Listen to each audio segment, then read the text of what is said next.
Giants won 2 Super Bowls in the 1980s. They had a coach who would go on to become a superstar Hall of Fame coach. And here's what's interesting about that team, and I remember hearing this years ago. What's interesting about their team is that their best player on defense, and I'm not going to say names, was a nutcase. He was out of his mind. And he would come late to meetings. He was just crazy. He was a crazy football player also, and he could tackle people like nobody else could, but he was also crazy in real life too. And he was doing crazy things. And the coach famously said that I treat everybody the same, but he needs, the way I treat him the same is by treating him differently. And that he has to, I do not allow anyone to come 5 minutes late to meetings, but he comes whenever he wants. Not because I give him special treatment, but because that's the even treatment that he needs.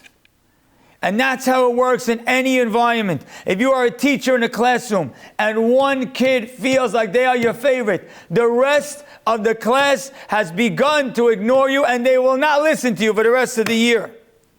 If you are a parent, if you are an in-law, and you have grandchildren that visibly it looks like you love them more than the others, you are doing a terrible job. And there's no excuse unless there's a real need, and you could articulate that need to everybody else.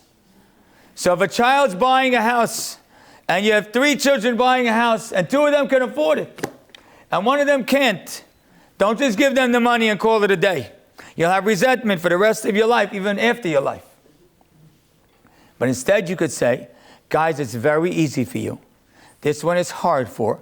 We're not making it very easy for them. We're just giving them a certain amount of money just so they could stay above water.